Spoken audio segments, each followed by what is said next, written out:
appreciate you guys, everybody hanging out for a little bit. On behalf of our chapter president, Pro Football Writers, Arnie Stapleton, this is our annual Pro Football Writers of America chapter, Denver chapter, Darrent Williams Good Guy Award for our dealings with the players in the locker room, and the 5th year we've done the Demaryius Team MVP Award. And I always think of these, all the years I've been doing this job, I always think the best teams have the combination of talent and accountability. And these are kind of awards that, in our small way, sort of symbolize the talent and accountability each year. And I don't know that there were two more accountable players ever in the locker room than Demaryius and Darrent. I always try to look up, it's been 19 years now to give the Good Guy Award for Darrent. And I always try to look up through my notebooks to see maybe a story or something I haven't seen in a while. And there was the one season he had his whole name on his jersey because the league rule was, at the time, you couldn't have initials. And DJ Williams was in the locker room too, so they had Darrent's whole name, Darrent Williams, on the back of his jersey. And I had never seen that before, and I asked him in the locker room, I said, Darrent, why do you have your whole name on the jersey? And he looked at me and he said, look where I am. And there's Champ Bailey. There's John Lynch.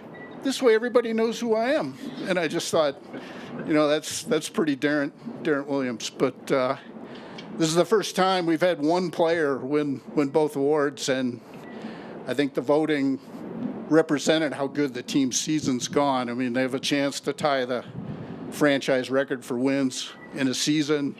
So the voting reflected that. We had a lot of candidates for both awards, but this year's winner was Nik Bonitto for both. There you go.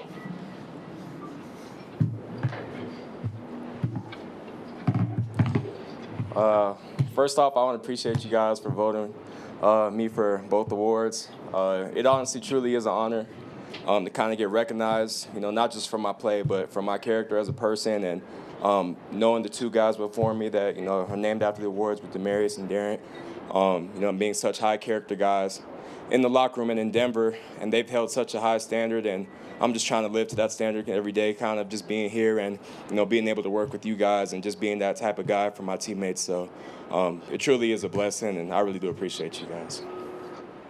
What was your first reaction when you heard the news?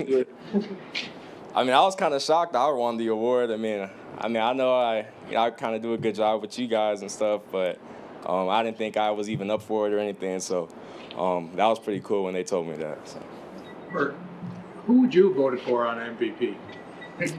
There's a bunch of guys. We have a lot of good guys on the team. Jonathan Cooper is a good guy. Garrett Bowles is very energetic. It's a lot of guys, man, you could have went with. Cortland Sutton, of course. Yeah. Did you take note? 2 years ago, McGlinchey, you won the Good Guy Award.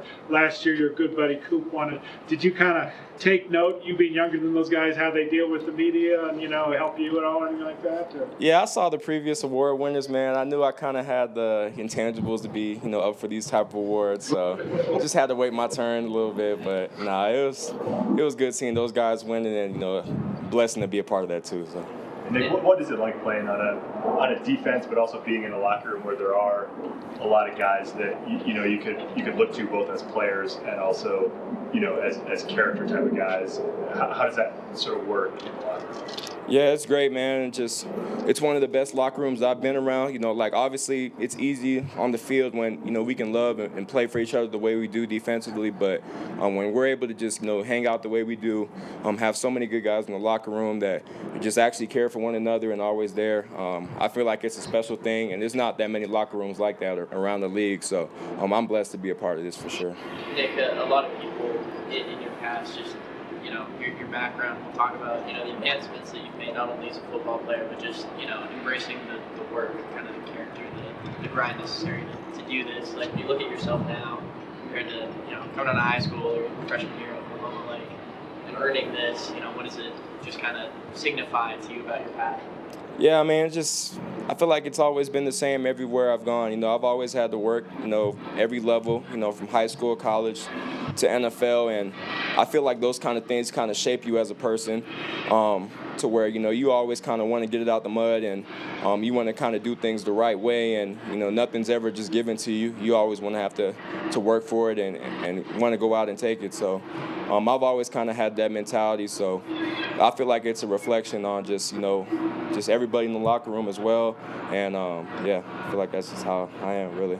Nick, how cool is it this week to have the opportunity that you guys win to get the 1 seed here? Yeah, man, it's a special thing. It hasn't been done since we won the Super Bowl here, so, I mean, we'll be talked about in rare air here, but it really is special, and it just shows the hard work that we put in and just the continued growth that I feel like since Coach Payton has got here that we just keep building towards every year.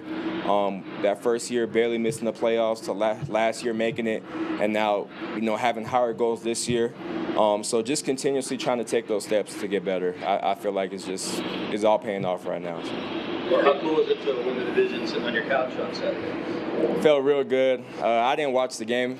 I don't really like to watch football outside of here, unless it's like film or stuff. But once I saw, you know, everybody posted on social media, I was pretty excited. So. Big cover to the pass rush. What's more impressive to you?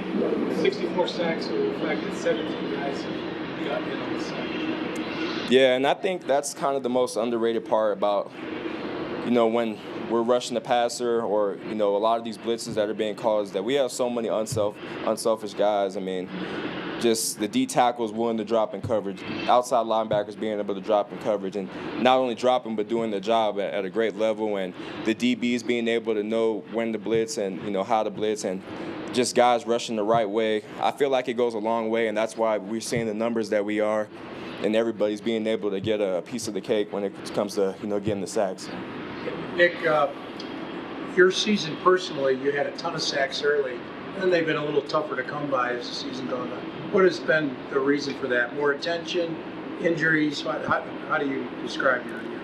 Yeah, I mean, I think it's just, you know, a lot of the times I feel like it's just how teams are playing us. I mean, we are leading the league in sacks by a wide margin. Nobody's just going to drop back and just pass the ball all game or give us opportunities as rushers to go sack the quarterback. So not only for myself, but if you look at, you know, across the board, they're doing whatever they can to stop us, whether it's play action, quick game, and when it is long down and distance, you know, having chippers and double teams on the inside. So I know we have great plans, rush plans for it every week, and it may not work out the way we want, you know, each week, but I feel like we're still rushing the quarterback really well. We're getting good pressure, even though the sacks may not be there. Nick, back to the award. It's been fun just to watch you grow throughout these years, and I think especially this year, I've noticed just, you know, you've been more vocal and you know, talking with everybody, and that's one of the reasons why you win the award. Was there anybody that you kind of looked to, or that, you know, I don't want to say clicked with you, but then just, you know, made you feel more comfortable with us and everything else? Well, yeah, I just feel like I've seen so many great people come along the way here.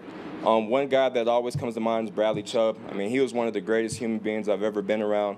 And just having him my rookie year and just seeing how he operated, it was really important for me to see. Then obviously there's more guys like Justin Simmons, Baron Browning, who was here as well, and just seeing how much they were able to interact with you guys and even in the community. It kind of inspired me in a way to want to be that way and be better. So those are just a couple that kind of, you know, motivated me to kind of get on that path. Last one. I think you mentioned the guys that go for it, you know, the good guy. Is there anyone in the locker room who, like, kind of more heart and soul types who you feel like we haven't talked enough about, you know, you would point to really kind of keep this group together that we don't acknowledge? I think Jonah Ellis. I mean, if you look at him, that dude's like always smiling. He'll never have a bad day. So I mean, when you talk about just like a personality and a guy that everybody kind of just like likes and gravitates to, I feel like he's like that guy for sure. Yep. Thank you guys again, really honestly. Anytime. You hold those up for Oh, sorry. You sound the first person to win both? Yeah.